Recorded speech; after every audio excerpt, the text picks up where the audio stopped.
especially if you're interested in Ireland or have some Irish ancestors. We are going to be looking at the Irish census. So, there are only a very few available census for public viewing. Really, only two are comprehensive and cover most people that were alive in the country. Because Ireland has a 100-year rule on releasing the census for privacy reasons. It will only release a census 100 years after it was taken.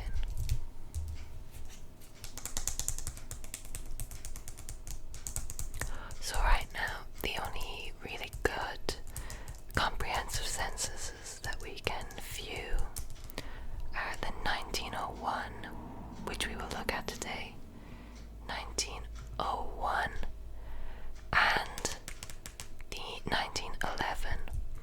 They were taken every 10 years from 1901 onwards, except between 1911 and the next census after that. There was a problem because of, if you know Irish history, there was the Irish War of Independence to become independent from Britain, to become an independent country. And then there was the Irish Civil War. After that, so the next census after 1911 was actually 1926. So we won't be able to view that census until 2026, unfortunately. But we can view the 1901 and 1911 today.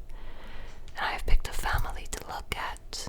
We can compare what their family was like in 1901 and 1911 and just see what the census was like. I think it's quite interesting. I hope you do too. And it teaches us a lot about history, actually. I only recently looked at these for the first time. I was looking through the census because I got into doing family trees and whatnot. And I just thought these were so interesting.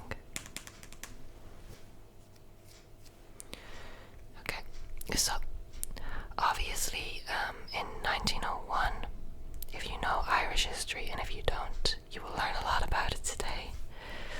But in 1901, Ireland was still part of the UK. It was under the control of the British government, the English government. So all of these official things were undertaken by the British government, the British standards. Ireland was part of the UK for a few hundred years.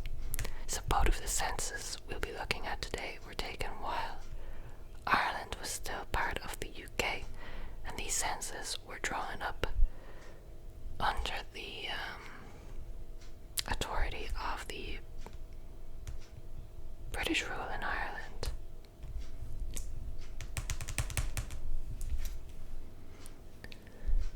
That's probably one of the reasons why 1901 is the first decent census in Ireland, because I think there would have been a lot of problems getting countrywide census before that, because a lot of people would not like welcoming people employed by the British government into their homes. Unfortunately, because there was lots of tension between a lot of Irish people and those who worked for the British Crown. And also, for many years there would have been language barriers, because a lot of people would have spoken Irish back in the earlier days,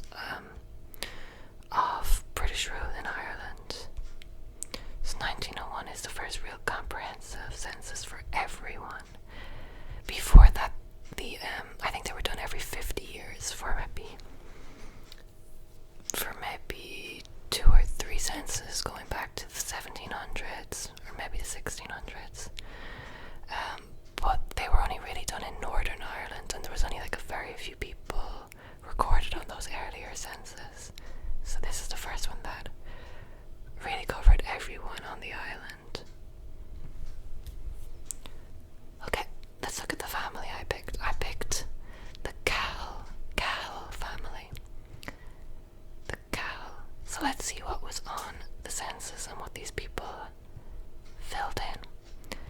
So we got the Census of Ireland, Census of Ireland, 1901. This is the original document, uploaded, I don't know when these were made digital, but a few years ago these were made digital, but this is the original document.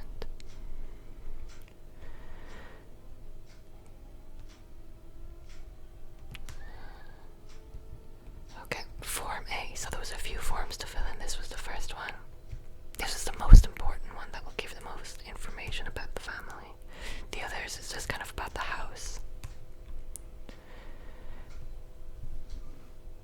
Return of the members of this family and their visitors, boarders, servants, etc., who slept or abode in this house on the night of Sunday, the 31st of March, 1901. 1901. So everyone who was in the home on that date would be on the census. Even family members who were not home could not be included. Only people who were in the house, whether they were in the family or not. So there might be people missing from census if they were not in the house at that date. They might be on someone else's census who they were visiting.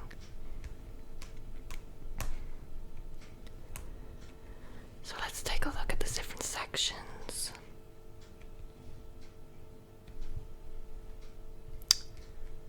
It's a little bit blurry again. This is the original document. We've got the name and surname. Name and surname. This is blurry, so if I misread anything, please let me know.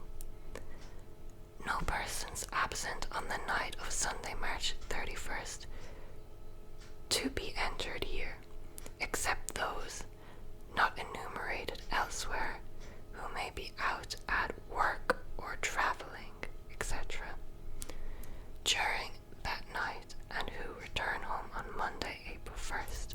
So you could include them if they were working or traveling, so they would not be on someone else's census.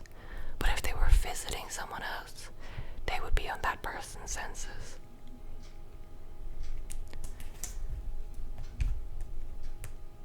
Subject to the above instruction, the name of the head of the family should be written first, then the names of his wife, children, and other relatives, then those of visitors, boarders, servants, etc. Okay, so it tells you what order to write things in. First, the head of the house, and then family members, relatives, and anyone else in the household. So let's see who was in this family in 1901. Number 1, Christian name. We've got Mary. Mary. Surname, Cal. So this is Mary Cal. She is the head of the household, the first person. Number 1 will be the head of the household, Mary Cal. And what we've got next is relation to head of the family. State whether head of family or wife, son, daughter, or other relative, visitor, boarder, servant, etc. So here she is, the head of family. I'm presuming this is hard to make out. Here's family. So this must be head of family. And she's number 1, so she has to be the head of the family. Head of family.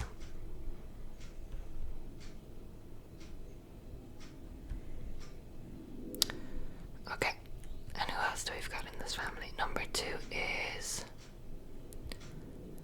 Honoria. Honoria. H-A-N-O-R-E-I-A. Honoria. Honoria Cahill.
names would help.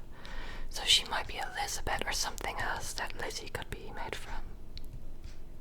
Lizzie Cowell, she is daughter, so she is Honora's sister, Mary's daughter.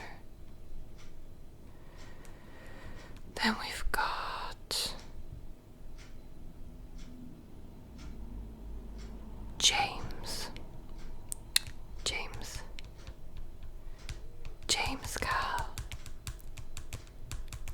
James Cowell.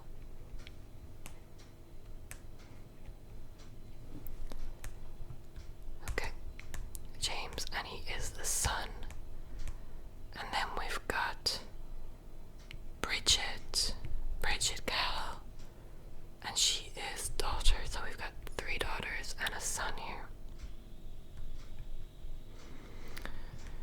Okay, what's the next portion? Religious profession. Interesting phrasing. So, just the religion. What religion they are. Obviously in Ireland, especially in 1901, you would be either Catholic or Protestant. Usually most Protestants lived in the northern part of the country, but not exclusively.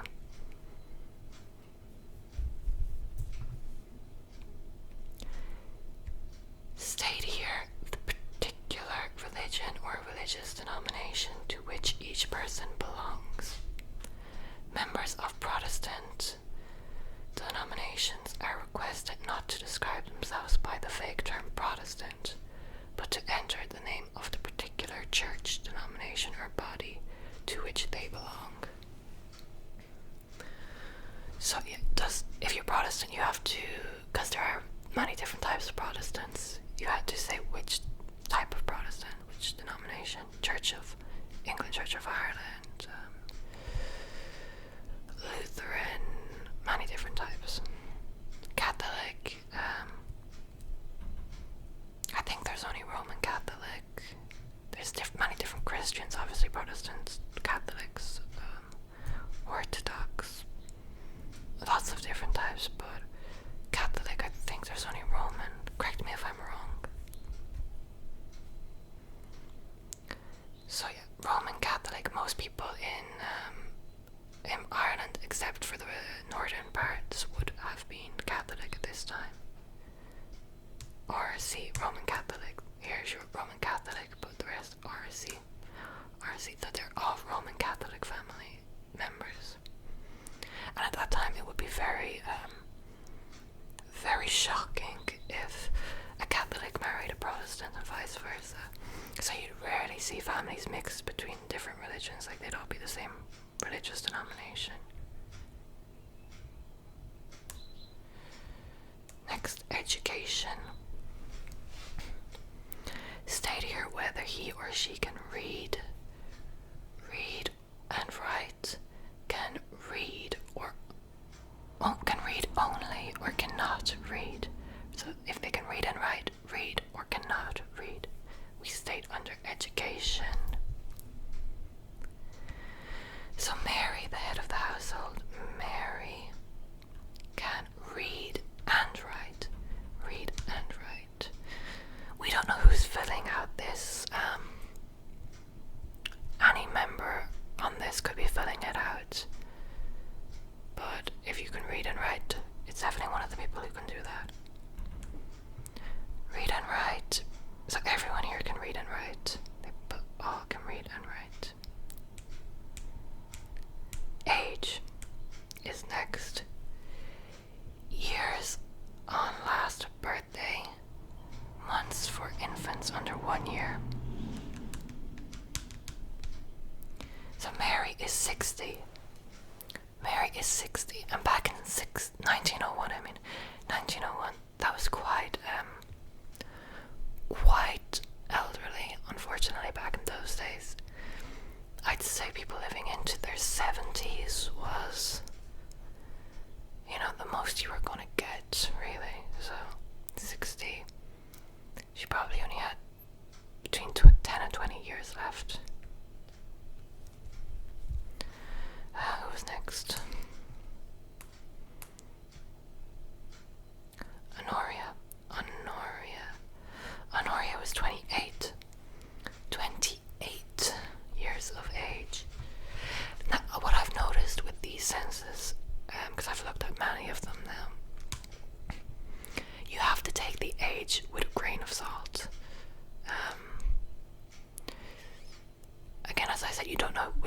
these family members are filling out the census, they may not be 100% sure of each member's exact age.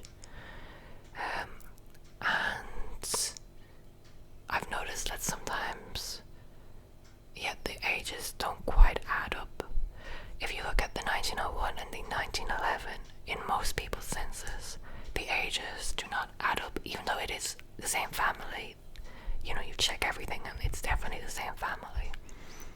The ages are often, not just sometimes, but often, a few years off. Like, it's not like, huge differences, not like 20-year differences, but they usually are a few years off the age. I think in a lot of families, they get one of the children to fill out the census, and they might not be too certain, especially of their parents' age. It's usually the parents that are a good few years off. Younger children seems to be more accurate, the difference in age between children on the census. If you have a child that's 5 in 1901 and then 15 in 1911 census, they're usually quite accurate. But older family members' ages seem to vary a lot from what they write on the census, because I don't know if people didn't keep track of their age too well back then, but I just suspect one of the family members who are filling it out kind of guess the age and don't actually ask. So 28, again, these are all adults, so we've got to take all their ages with a grain of salt. Honoria, who is next? Lizzie. So Honoria is 28, Lizzie is 26. And we've got James and Bridget. James is 24 and Bridget is 21. Bridget is the youngest, Honoria is the oldest of the children. Of course, the head of the household is not written here, so we can probably suspect that he is, due to her age, she is quite elderly for that time standard. So we can assume that he has, the husband, the father of these children, has passed away. And again, these are all adults. And families back in this day were usually bigger than this. People usually had at least 6 children back in this time. Not that there couldn't be smaller families, but it was more usual to have bigger families. So we can imagine that they probably had more children that already moved out, because these are all adults. So there probably are more children from Mary that have already moved out, and these are just the ones still living there. Okay, Mary, of course, is a female. The only male is James. Yeah, sex, M for males and F for females. Then we've got rank, profession, or occupation.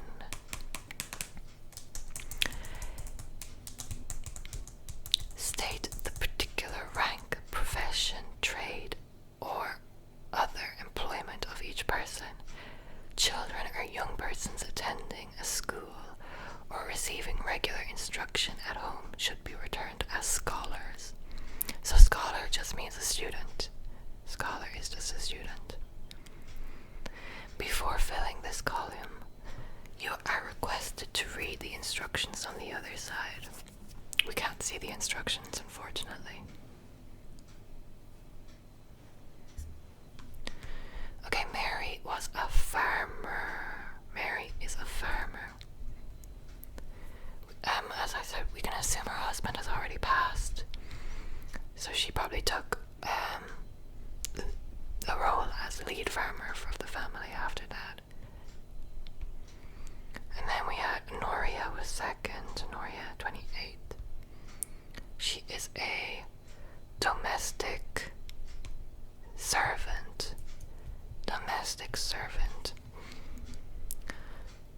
This could mean 2 things, but usually it means one of these 2 things. It could mean that she, is a housekeeper in this very house. Like, she helps take care of the house for her family.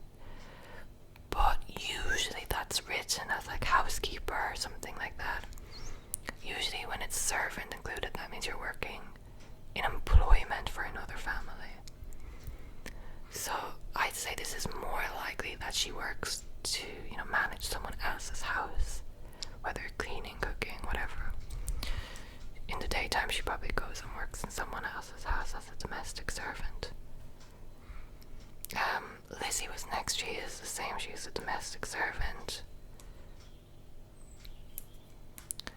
Then we have James was next. He is farmer's son. So Mary is a farmer. Her son is a farmer's son, of course. So he helps Mary with the farm, and most likely he will inherit the farm. And then who was last? Bridget, who was 21, was last. She is a shop assistant.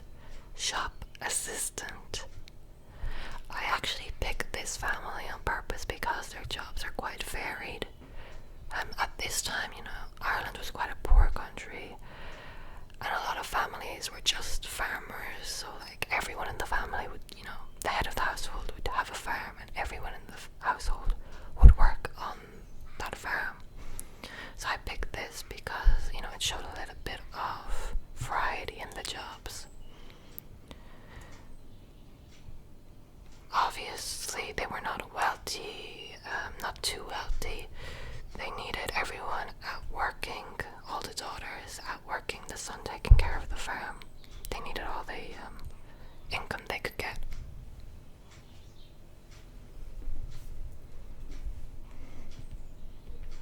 Then we've got marriage. Whether married, widow or not married. So widower is a man who has lost his wife. A widow is a woman who has lost her husband. Mary is a widow, so yeah, we speculated that already.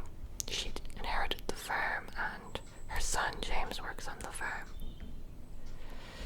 Honora is not married. Lizzie, not married. James, not married. And Bridget, not married. So yeah, these are all not married.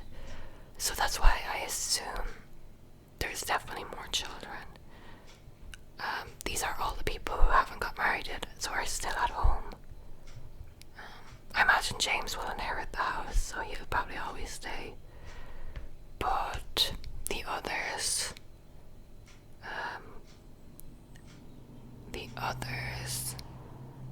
are girls, so they probably will move out when they get married. And I imagine there are other children, probably sons and daughters, who have already moved out after marriage.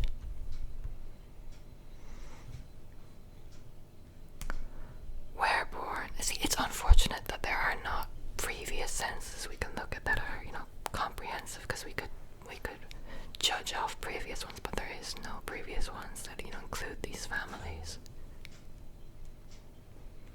Where born? If in Ireland, state in which county or city. If elsewhere, state the name of the country.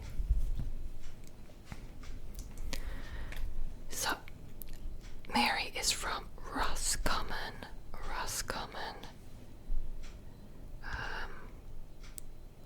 They're all from Roscommon, and this was taken in Roscommon. I don't think it says here. It says on the other page, but yeah, this is all taken in Roscommon. They were born and raised in Roscommon, all of the family members. So that's kind of the middle of Ireland, towards the north, but not in the north, more in the Midlands of Ireland.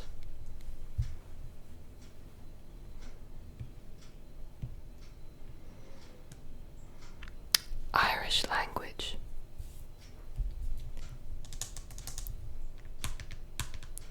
Write the word Irish in this column, opposite the name of each person who speaks Irish only, and the words Irish and English opposite the names of those who can speak both languages. In other cases, no entry should be made in this column. So if they don't speak any Irish, leave it blank. And these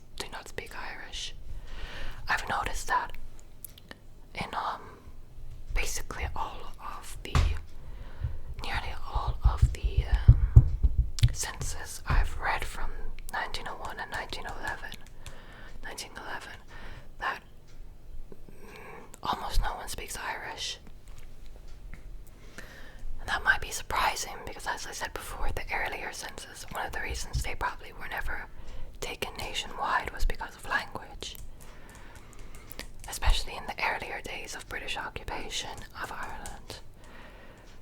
And that reason is because everyone in Ireland spoke Irish. That is the native language of Ireland. When Britain invaded Ireland, people still spoke Irish as their first language.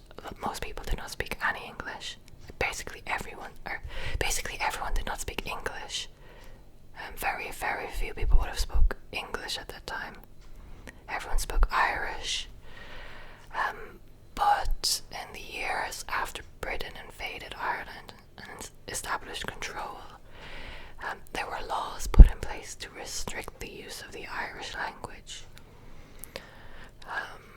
It was basically forbidden to use Irish in official places like schools, public workplaces, things like that.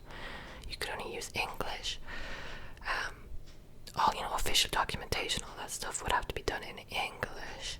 So of course everyone had to learn English. And when you have to speak English in school, so you start school as a child, most public workplaces you have to speak English. Everyone's going to learn how to speak English fluently. And unfortunately, over time, because speaking Irish was banned in so many circumstances, children were born into that version of Ireland. They just grew up not speaking Irish. So within a few generations, Irish began to die out. There were some areas of the country, Irish language strongholds that were never strongly influenced by British control, that maintained keeping, Irish as their first language. And they still exist today. They're quite small, but they still exist. They're called Gaeltachts. Usually in the western side of Ireland, some down the south and up the north as well.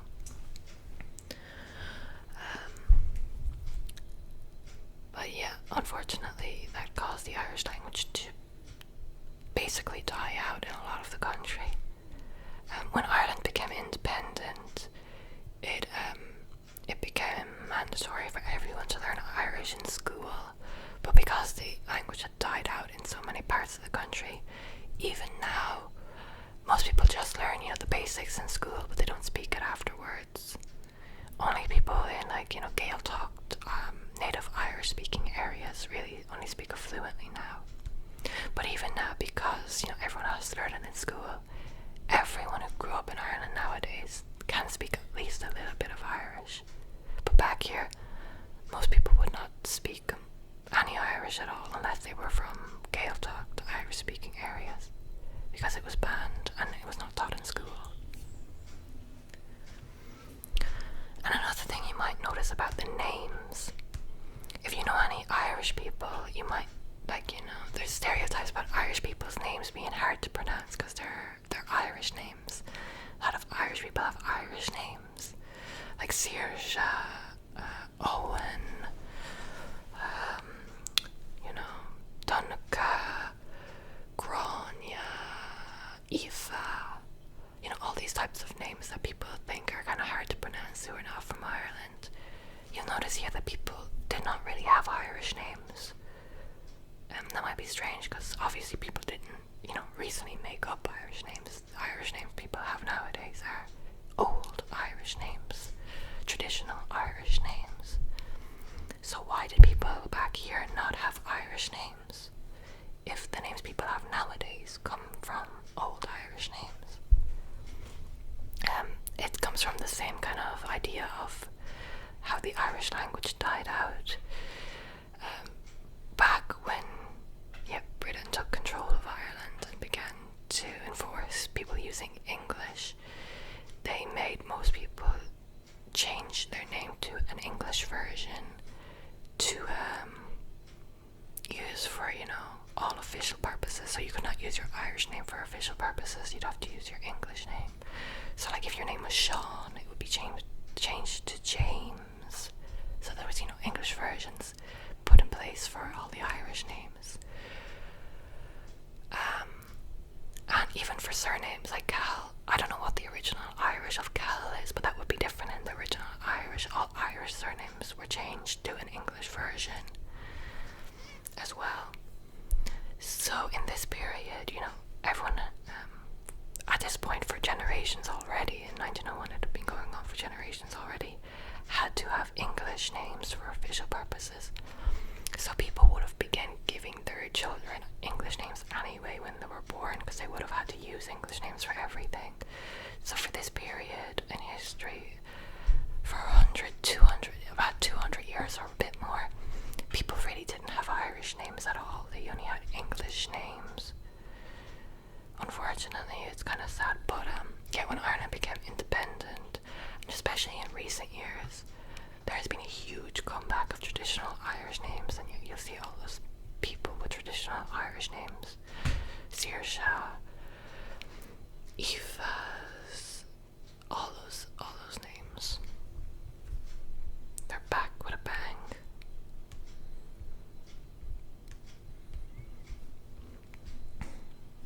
So yeah, didn't speak Irish back then and had English names. This one, back in the day, obviously it's very different nowadays, but back in the day they had very different ways of defining illnesses, mental illnesses and physical illnesses that were language was very different, of course. Back 100 years, this is over 100 years ago, language was very different. So these things were just the medical terms back then. Nowadays, of course, over time they became derogatory. People began using them as insults, and using them to harm people. So, we don't use these words anymore because they became derogatory. But back then they were still the medical terms, so, these were what people called these things back then. Obviously, looking at them nowadays, it's not nice. These are things that are used as insults nowadays. But that's how language is, in 100 years. Things can change, because language is how you choose to use it, and if you choose to use it for a negative thing, then it will become negative. And basically all of these, nearly, maybe except for like 2 of them, became very, very negative. So we don't use them anymore. So they did not have any of these. Okay. So that's 1901. So I found the same family in 1911. It was a bit difficult because obviously these were all adults already. So in 10 years, between 1901 and 1911, they all began to move around. But I found the family still living in the same place, Mary still living in the same place. But circumstances had changed. Okay. So here's the census of Ireland, 1911. 10 years later. Form A. Again, the same thing, right? Family, service, And this was taken on Sunday, the 2nd of April, 1911. Oh, that was the 31st of March, I think. This was the 2nd of April, Sunday. And keep in mind, I confirmed that these are the same families. But remember what I said about take ages with a grain of salt, because basically I'd say 90% of the census you'll find, when you confirm it's the same family, the ages will still be different for adults, because they choose one person, I think, to fill it out who wouldn't be sure of the ages. Or maybe they had a reason to lie about their age back then, I don't know. Maybe adults would lie about their age for some reason or another, I'm not sure.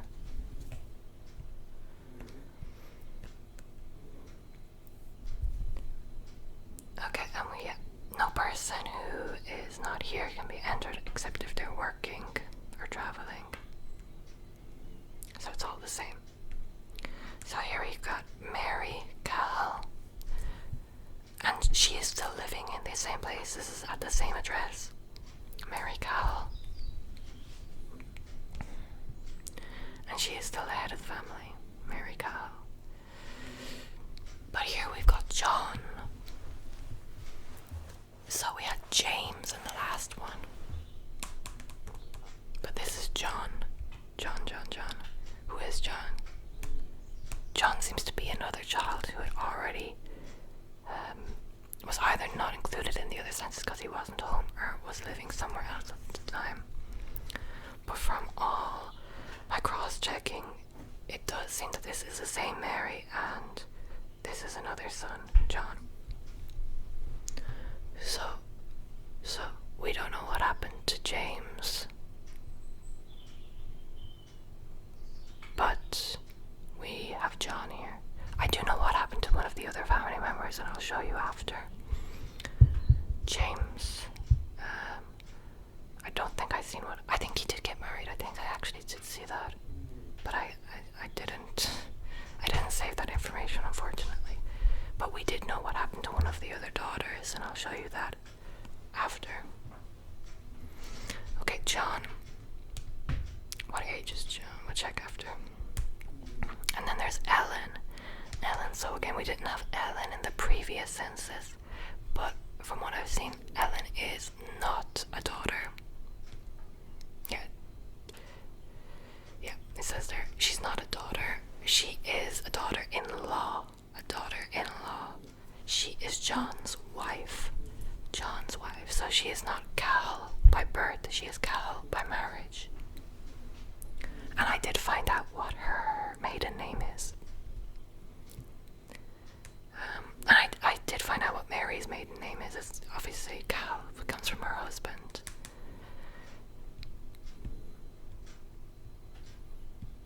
Okay, and yet this is who they are in the family. We've seen that in the previous one. So Mary is the head of the family again. John is her son. And Ellen is her daughter-in-law. She is John's wife.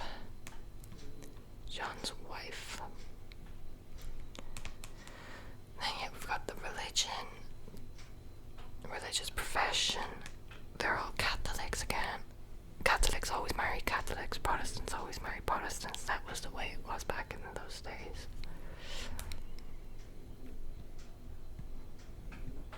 Education. They can all read and write. And yet by 1901 and 1911, most people could read and write. There were some very elderly family members that you'd notice on some census that couldn't write. They might only be able to read, because the further back you go, the less education people had. And then we've got the ages again. Remember I said ages don't always add up. They're usually just a few years different, but on 90% of census they don't add up. And you can guess why. I'm not sure either. Maybe someone knows and they can tell me. So I think it said she was 60 on the previous, but 74. So there's a 4-year difference here. She should be 70 according to the other census. But we don't know which one is accurate unless you can find the birth records of Mary. I should have tried to do that actually. Maybe I've read it before, I'm not sure. But it's the same family, don't worry, I've cross-checked everything. It's the same family. And this is extremely common. 90% of families will have differences in age like that. John is 38 and Ellen is 32. And if you're wondering if I know who this family is personally, I do. I am related to one of the members of this family. So it's not a random family. I'm related to one of the members of this family. Well, all of them, but the 1901, I am a direct relation of one of the people, one of the daughters on the 1901 census.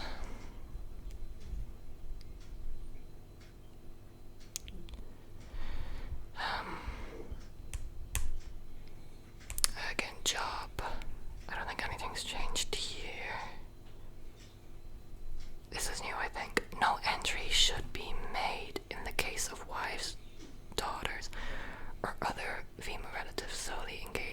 domestic duties at home. Oh yeah, because we were unsure about that in the first one. We could speculate one or two things about it. Here they clarified, because I guess that was happening. They were unsure as well. So, at this point, of course, Mary is quite old, so she is no longer working. John has taken over the role of being a farmer. And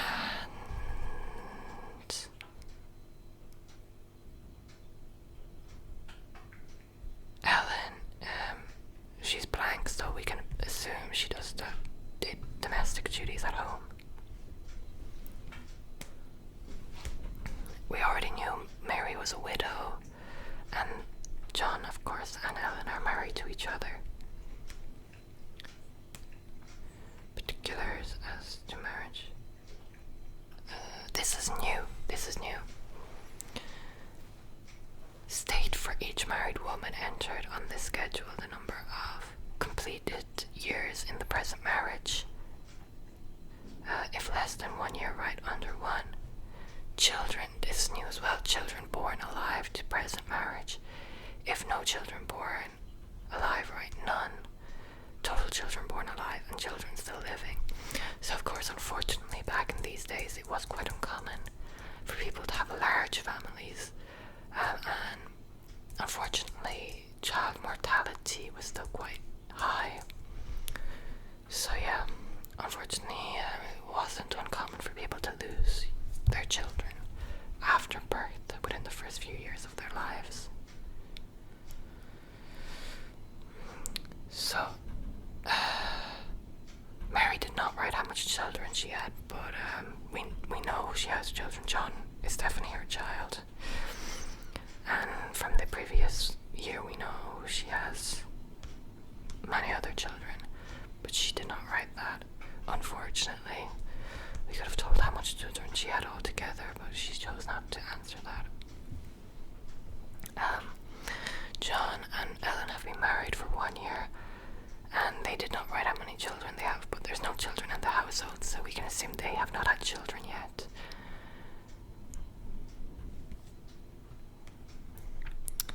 Where born? We've seen this in the previous one, so they're all from Roscommon. Irish language, yeah, we had the same one. They're all as English speakers. Yeah, same. Okay. And I found a little bit of information about the census that I thought we could look at. Let me see if this will load. This website here is quite slow. Oh, let me check a minute. Okay, sorry, we're back. We are back. About Ireland census 1911. So here is Dublin in 1911, and this gives us a little bit of information about it.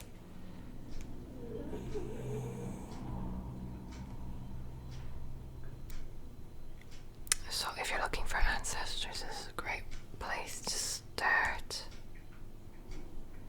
Each record contains a transcript of the household, held by the National Archives of Ireland. You can find a lot of things. Yeah, 1911 was the first Irish census to look at infant mortality. We've seen that it asked how many children born and how many alive.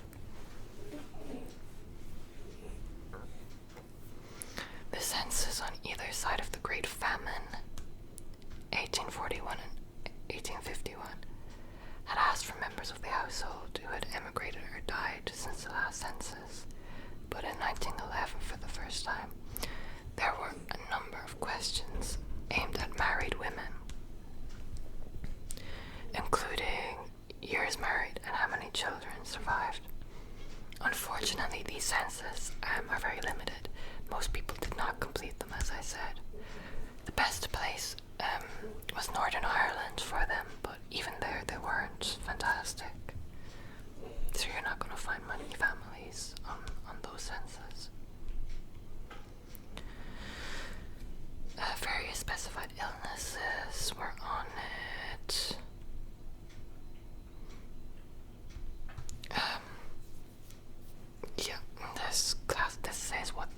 sentence meant. Of course, someone suffering from dementia, a lunatic. Okay, these were some people in that census. So that's the 1911 census. Now we can look at some of the members on these records that I found. Let me see. This website is just a bit slow, unfortunately. On a tablet, on an iPad.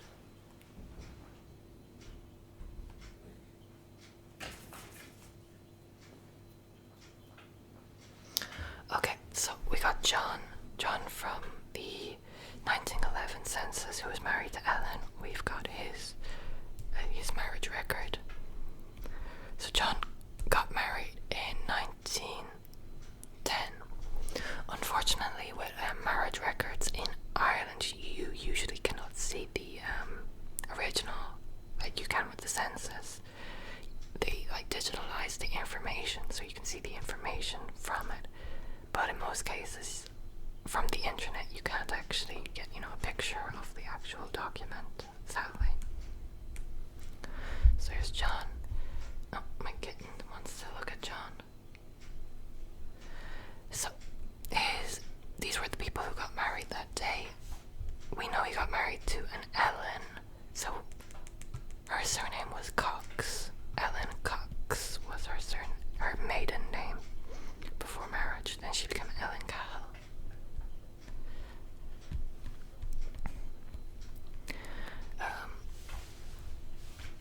And we know here that they got married in 1910. So that census was taken in 1911, and we know they were married for 1 year. They answered 1 year for how long they had been married. That adds up. 1910, they got married, and it says around January or March. So sometime between January and March, they were married. They were married in Strokestown, Roscommon. We know that they're from Roscommon. And if you want to, obviously, if you're a family member and you want to, so if any of you are looking at your families on any of these websites from Ireland, if you find these, I said before, they don't give you the actual image of the original document. It tells you what page of the original document they're on, so you can go and request it if you're a family member. If you're very interested in finding your family member's original documents, it will tell you how to find them. But here it just gives you the information. Okay. And yeah, the record. So these are the records from 1845 to 1958. This was 1910. John Cahill married Ellen Cox. Okay. Now let's look at another family member from the 1901 census.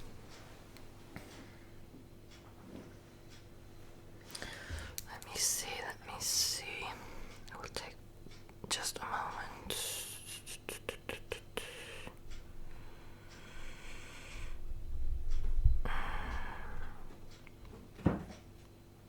Okay. So we have got from the 1901 census, one of the oldest daughter. We found her.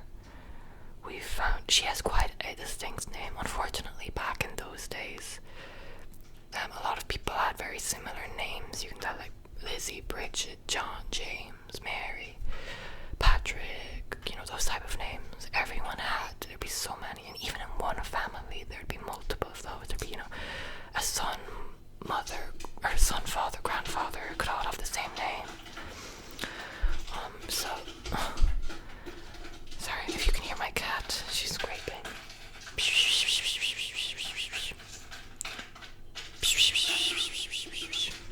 Sorry. But when you have a family member who has a distinct name, it's a lot easier to find their record.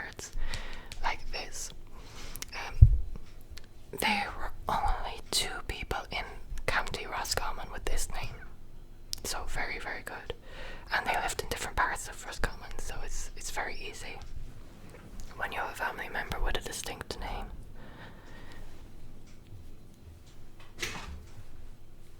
So Honoria. I mean, when I say only 2 people in Roscommon with this name, I mean the first and last name. Because again, Ireland, the same name, family names are repeated. They might have been once related, back hundreds of years ago. But, it's so distantly related, It doesn't really, you can't trace it back. So, it can get a bit confusing, but if you know the exact area your family is from, like the townland, that's where you're gonna really get things going and find exact family members. So we found Honoria Gall, born in 1868 in Roscommon, Strokestown. And again, unfortunately you cannot see the original, but it tells you where to find it. And it gives you some information about births. The mother's maiden surname was not recorded in the index until 1929. So yeah, unfortunately, it wasn't until 1929 they started including the mother's maiden name, and that is so helpful when you get to those records that do include the mother's maiden name, because you can find that whole side of the family then. But when you can't find the mother's maiden name, it's very hard to find that side of things. So unfortunately here she was born before the mother's maiden name was included, but I did find her mother's maiden name from something else.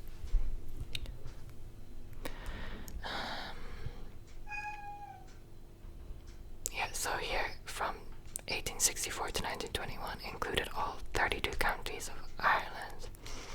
After 2026, because Ireland, became independent and Northern Ireland stayed within the UK. So it was only the independent Republic included after 22. Shh, sorry, my kitten.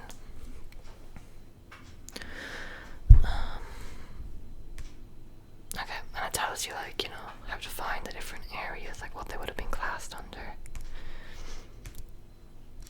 Okay, so that's her birth. We can look at some more of her records. Again, she had a quite distinct name, so I found a few things on her.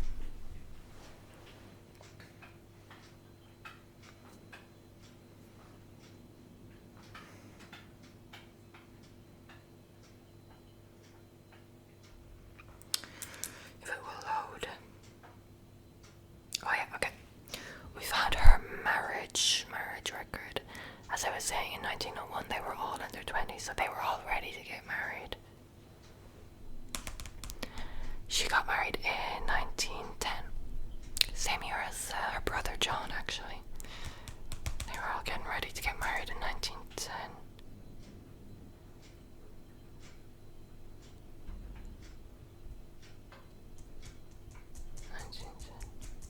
Yeah.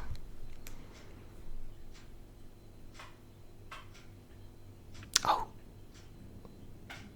Wait. Is this marriage? Oh, this is death record. Sorry. This is death record. Yeah, I was thinking that didn't sound right. This is the death record, not her marriage record. She died in 1910, so she died the same year. Her brother got married. She died after her brother got married, unfortunately. Here it doesn't say how she died. Some death records will state the cause of death on these public digital records, but it's quite rare. I think you'd have to actually go and find the original document requested to see the death cause. So we don't know what she died of.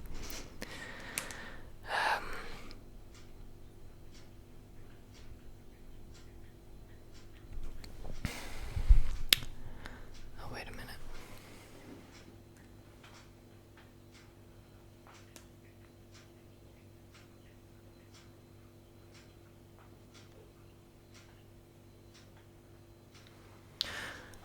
Oh, I think this birth record actually might not be hers, because it says her birth year is 63 here, and this is definitely the right one. Yeah, this is definitely the right one.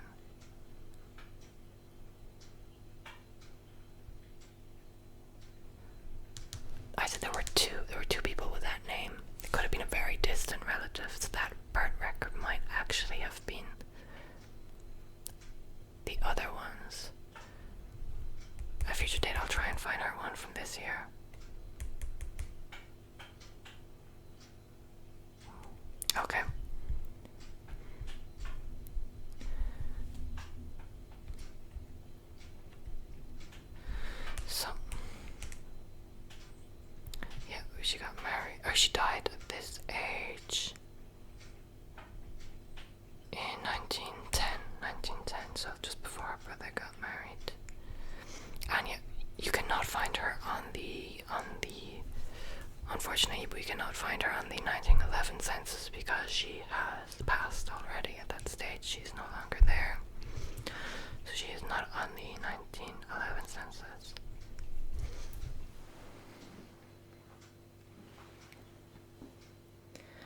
And I think we have something else for her, do we? Let me see.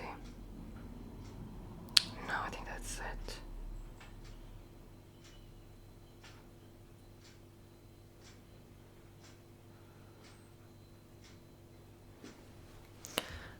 I'll see, can I find her?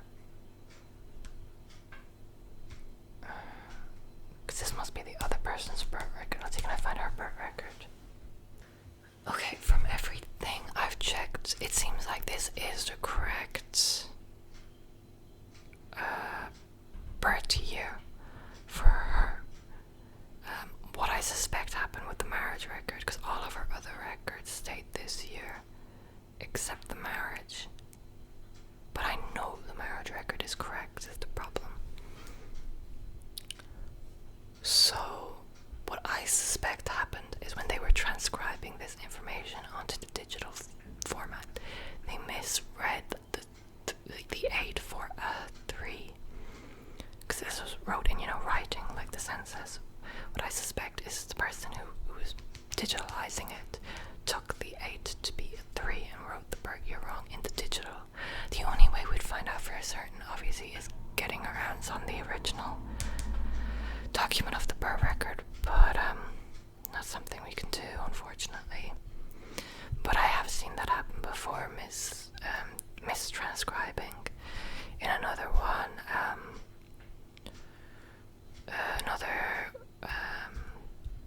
it was actually in a census. They miswrote someone's name that I knew was not right. They wrote it as Nora in the 1911 census, whereas the 1901 census it was different, and the 1901 census was correct because it was a name passed through the family and it wasn't Nora.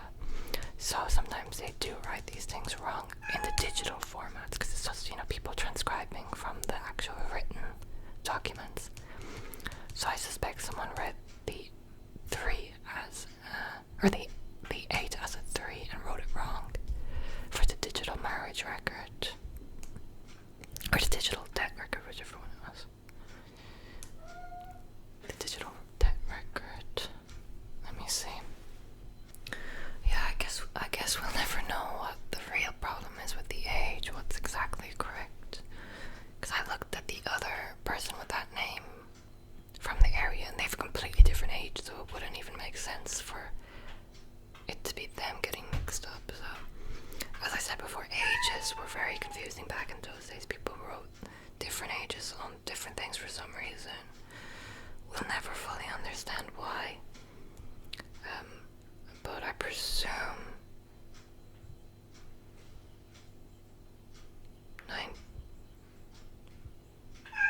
I don't know. One of them is correct. But anyway, let's leave it at that because my cat is getting impatient and wants my attention. So, there is the census from 1901, and then we've seen the census from 1911 as well. I hope you enjoyed looking at it. If you'd like me to look at any other census from Ireland, a different area, please let me know. Or if you'd like me to look at a census from another country, if they're publicly available online, then I'll give them a look as well. Just let me know. I find this stuff so interesting. And if you have any information on any of the things I'm confused by, the ages in particular, why on so many census age of adults don't add up when it's clearly the same family. I wish I picked a different family to show you, because this one's kind of confusing because there's different family census within my family I've looked at that have the same family members in both census, but the ages don't add up either. So I wish I could have showed you one of those, but yeah, if you have any Irish family members yourself, you can look. So if you're trying to find family members, don't take age as being a definite meaning it's not them, because for adults the ages usually do vary at least by a few years. Not hugely, but at least a few years on census. And if anyone knows the reason, please tell me why. But we'll leave it at that for today, and I hope you enjoyed it. If you want to see another one, there was no children in this. If you want to see one with children, I'll be happy to show you. I wish the 1926 one was available. That would be so interesting to look at, but it's not going to be out until another 3 years, until the 100-year mark is reached.